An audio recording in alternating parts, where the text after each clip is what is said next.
Welcome back, folks, to WrestleRant, where I, Graham Jason Matthews, review all the pay-per-views that I watch on the WWE Network, including today, Royal Rumble 2013. If you haven't already, be sure to check out all my other reviews of the Royal Rumbles dating from 1988 to 2012, all from both this year and last year right here on WrestleRant. So like I said, Royal Rumble 2013, surprisingly enough, only the third pay-per-view I ever ordered. This was my first time watching it back. I made the dumb decision of not recording it in January of 2013. I was so stupid to not record it because I really wanted to watch it back. This was a pretty good show. I enjoyed it. Probably one of the better pay-per-views of 2013 all around. But only the third pay-per-view I ever ordered, with the only other two being, coincidentally enough, the Royal Rumble 2010, which I've talked about before, as one of my favorite pay-per-views of all time, and also as well as Night of Champions 2010 later on that year. So I bought those two shows. This one just because there was so much hype surrounding it, and it paid off. It was a great show. Money in the Bank 2013 later on that year, and that was it. We got the WWE Network by the following February, so I didn't need to order any more shows. But in my X amount of years as a wrestling fan, I've only ordered 4 pay-per-views. How about that? Only 4 pay-per-views, because I would watch all the WrestleManias of my friend's house, and all the other ones I would just watch online or find the results or whatever. But anyway, the Royal Rumble 2013 kicked off with a last man standing match between Alberto Del Rio and The Big Show for the World Heavyweight Championship, stemming from a rematch that they had on SmackDown from a couple weeks earlier.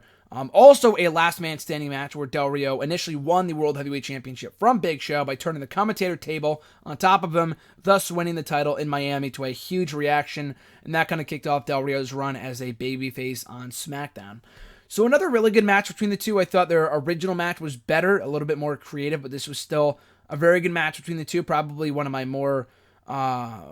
favorite Big Show matches, which is not saying much because I really don't have many. But I did enjoy his match with Sheamus at Hell in a Cell 2012. So I guess late 2012, early 2013 was when Big Show, for the first time in almost 10 years, had some of the best matches he had ever had, since his matches with Kurt Angle and Brock Lesnar in 2002 and 2003, respectively. But a very, very good match. Even before the belt, Del Rio was endorsed backstage by Bret Hart, who was backstage at the show. He endorsed both Ricardo and Del Rio, so it was obvious WWE was really, really trying to push Del Rio as a top babyface. And he wasn't a bad babyface. It's just that it really kind of came out of nowhere. He's always been a more natural heel, and it felt forced. You know, people ate it up early on, but I feel like, as people have pointed out, they were in a lot of cities a lot of pro-Latino cities where like the Hispanic population's a lot higher than elsewhere in the country. So, I mean, they were in Arizona on this show. So it really wasn't surprising he was very well received by the audience. But elsewhere in the world, elsewhere in the country, he wasn't getting superstar level reactions. Not that he was as a heel. I mean, towards the end of his heel run in 2012, I mean, the guy was a freaking loser at that point because they booked him so badly. But regardless, I mean, I thought he was a fine babyface and he worked. I mean, one of the benefits to him being a babyface at that time was that he was able to really go out and have the matches that he was capable of and not hold himself back, and he can really go all out and really show the world what he was capable of from an in-ring standpoint as a high-flying Latino competitor, and that's what we got a lot of here in this contest. A lot of moonsaults, going up top on the top of the stage set, Big Show choke slamming Del Rio from a couple feet up in the air through a table on the ground. That was pretty cool. So they worked a pretty good match. In the end, Del Rio locked Big Show in the armbar, and he was down long enough for Ricardo to tie his feet to the bottom rope with duct tape. Shades of the Cena Batista last man standing match from 3 years prior. Only 3 years at Extreme Rules 2010. Duct tape? Are you serious? Duct tape? Really? Duct tape? As Batista once said on Raw, which was a great promo, by the way. But yeah, I thought the finish was kind of lame. Like I said, to do it at all was stupid, especially for a babyface. For them to outsmart the heel was kind of degrading towards Big Show. Big Show should have been the smarter one. It kind of felt like a cowardly way out, but it was smart, but it felt cowardly for like the Del Rio character. So I wasn't really a fan of the finish. Not only to mention they had just done it 3 years earlier, so it's not like they did it. You know, they had not done it, for 20 years, and this was the first time we had seen it in a long time. People still remember the Cena Batista match. This was not something new. So I was not a fan of the finish, but the match itself was pretty good and exceeded expectations, in my opinion, considering who was involved. After that, for the WWE Tag Team Championships, Team Hell No, Daniel Bryan and Kane, defending against Team Rhodes Scholars, Cody Rhodes and Damien Sandow. probably the best match these two teams ever had. And they had a lot of matches. They had a match at Hell in a Cell. They had a match, I believe, right after Survivor Series or before Survivor Series, the main event for the tag team titles. They had a match right after TLC. They had a match on Raw in January and the Royal Rumble. So at least 4 or 5 matches altogether. And also a match in like September too. So they had like 5 or 6 matches altogether. And this was a good match. I was just kind of disappointed that Team Rhodes Scholars didn't win the belts here. Team Hell No would hold on to the belts for another couple more months, which was fine. They were very, very good champions. They had some great freaking matches as WWE Tag Team Champions. They were entertaining as hell. They were very, very over. People felt they should have split them up right then and there and then just done Daniel Bryan as a singles act going into WrestleMania. It probably worked out for the better, because had they split up right then and there, Daniel Bryan and Kane probably would have had a match at WrestleMania, which I did not want to see all that much at all. We had just seen it at SummerSlam. They've had good matches before together in the past, but that was not a match I needed to see at WrestleMania 29, so I'm glad that didn't happen. Not like the match they had anyway with Dolph Ziggler and Big E for the tag team titles was that much better. It was basically a Raw match, but maybe it worked out for the better. They didn't split them up right after the Rumble, but regardless, I thought Team Rhodes Scholars, as entertaining as they were, did deserve a tag team title run at some point. They went for the belts 4 or 5 times. They lost every single time. And right after the pay-per-view, they split up. I mean, they would reunite a month later when WWE realized that neither guy had anything going for them in singles competition on the road to WrestleMania. They would be directionless and off the show. Granted, they were off the show anyway because of time constraints and the whole Funkadactyl thing and the tons of funk shit. When that match got cut from the show, the Bella Twins, as covered on the first episode of Total Divas. But other than that, the match was basically, that match would have been a waste anyway. But the point I'm trying to make is that WWE foolishly broke them up right after this pay-per-view to branch them off in a singles competition, but they did nothing. They were jobbing to fucking everybody in the roster. They were losing everybody, and then they thought, it's probably better we put them back together before WrestleMania, and they did, and they weren't really together for that much longer after that before they split up again. And before they split up again, they branched off Cody Rhodes into a breakout babyface, and the rest is history in the summer of 2013. But anyway, as a match itself, very good match. A lot of suspenseful near falls. They would have given the belts to Rhodes and Sandow here, but still a good match nevertheless. After that, the 30-man Royal Rumble match. This was one of the years that they had the Rumble match in the middle of the show, which is never a good idea. It's not awful. I thought this Rumble match was very, very good. And I understand they wanted to save The Rock's big title win until the very end, which was probably smart in retrospect, because had they had Cena win the Rumble here, or had they win the Rumble to close the show, I probably would have been more pissed. Because Cena winning really didn't do much for me at all. I was really hoping Ryback was going to win, or Jericho, but Ryback just because I thought it made sense. You could do Ryback and Big Show for the world title at WrestleMania. Big Show did not win back the world championship, so it's not like it mattered anyway. But yeah, I think the Rumble match itself was very good. They probably could have benefited from going on last, but again, they might have dodged a bullet there, because if Cena won, people probably would have shit on him more than they did. It would have foreshadowed the finish in the main event anyway, even if Rock and Punk did happen in the middle of the show. But anyway, this Rumble match had a lot of stuff going for it. You had Kofi Kingston for the second consecutive year dodging elimination by jumping on, what was it? He jumped on the shoulders of Tensai after he got eliminated. Tensai threw him on a commentary table. Then Kofi took the chair of JBL, bounced over to the ring apron, took out, I think, Heath Slater, or someone along those lines. Let me see here. He took out Darren Young, and then Cody Rhodes took him out like a minute later, so it was kind of pointless, but it was still a cool sequence there.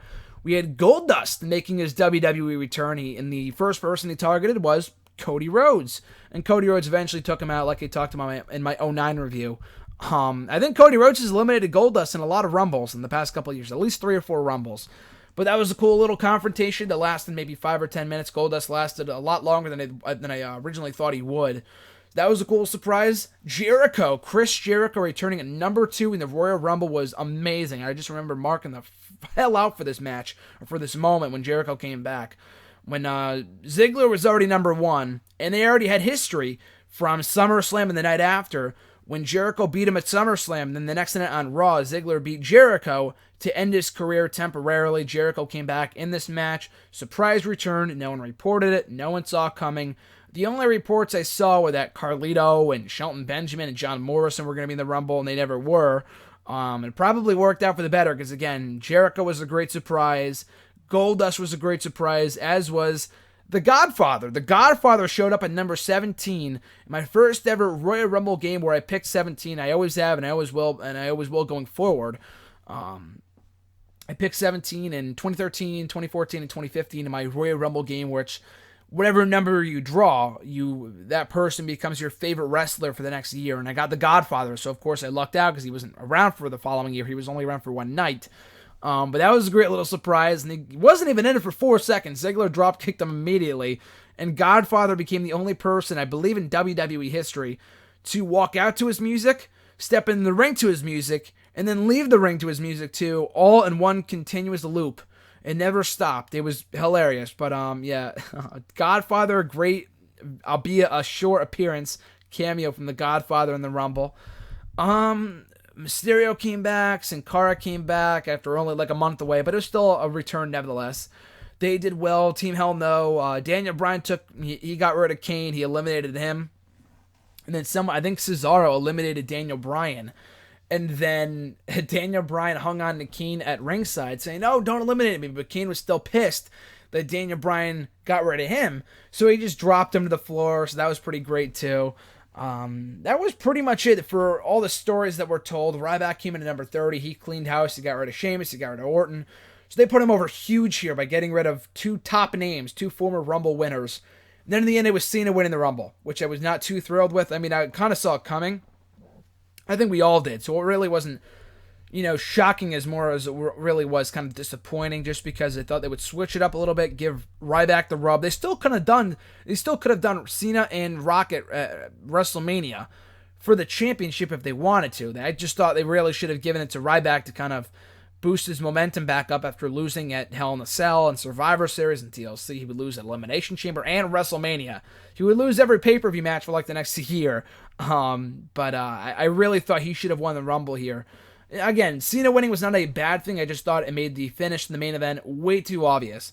So speaking of such, the main event, The Rock contending for the WWE Championship against CM Punk, a feud that had been building for over 6 months from when CM Punk attacked The Rock at Raw 1000. So it had a lot of great build-up. These two had some great freaking promos on Raw and brawls in the on the Raws leading up to this pay-per-view. So a great build for this match.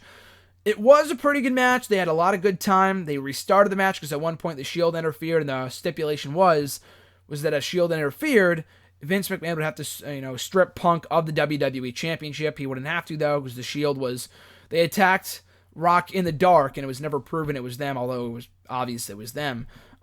Before Vince McMahon could come out, and Punk retained the title temporarily, and Vince came out and was about to strip Punk of the belt before Rock said, "We're going to finish off this night strong. I want a rematch, and we're going to restart this match right now," in which they did. Rock would pin Punk with a people's elbow to win his, I believe, his 7th WWE Championship. Maybe 8th, but I think it was his 7th. His first world title in over 10 years. It was a great moment. A pretty good match. Had that big fight feel to it. I just thought the restart might have made the fans a little flat for the eventual title change. It made it obvious. Maybe it was. I thought it was a good swerve. I really, really thought they should have kept the belt on Punk until at least WrestleMania, where he could have dropped it to Undertaker. So I wasn't pissed that he dropped it to Rock, of all people. It's like, oh, Rock, a part-timer. That had nothing to do with it. It was just that Cena winning the Rumble made it way too obvious, and made it way, way obvious that we're getting Cena and Rock at WrestleMania, and that Cena was going to win.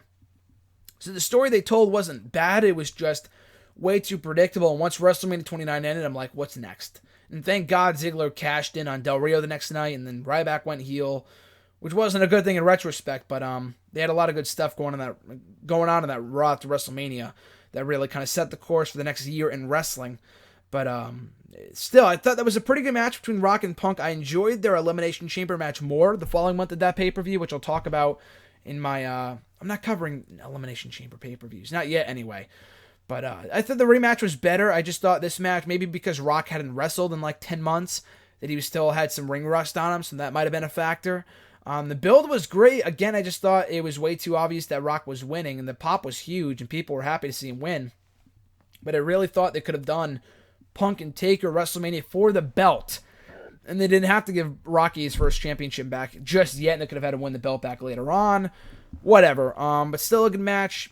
Going on last, that it was a good main event. It's never really a good idea to put the Rumble match on in the middle, but still this match, it just, I don't know. The People's Elbow, too, a lot of people got pissed over that with Rock beating Punk with the People's Elbow. He won another WWE Championship with the People's Elbow, I think at Backlash 2000 when he beat Triple H for the belt 13 years earlier. I don't know. I guess I get the symbolism with Rock, saying it, he was doing it for the people, and Punk was against the people. So I get that symbolism of it. They didn't really point that out for one thing. I thought Punk really should have jobbed to the Rock's bottom because he didn't really kick out of a Rock's bottom. He did technically because he got hit with the Rock's bottom, I think once or twice at ringside. One through a commentary table, a botch spot, which wasn't that bad. They tried. And then the Rock bottom at ringside. I really thought he should have beat him with that here, but that's just kind of nitpicking things. Overall, a good match, and on the whole, a very good pay-per-view. I thought all 4 matches, I mean, it's hard to say.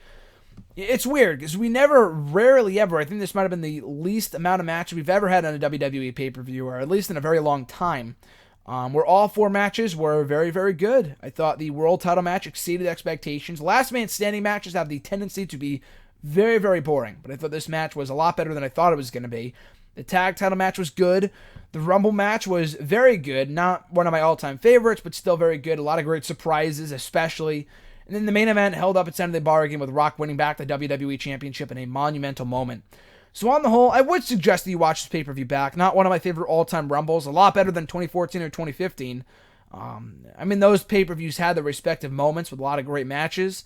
But overall, I thought this pay-per-view was superior to both of those events in 2014 and 2015, respectively. And that is Royal Rumble 2013. So check it out on the WWE Network. And I'll be back in my next video to talk about Royal Rumble 2014. So until then, guys, be sure to like, comment, share, and subscribe. All support is greatly appreciated. I'm Graham Jason Matthews, and I'll catch you folks down the road.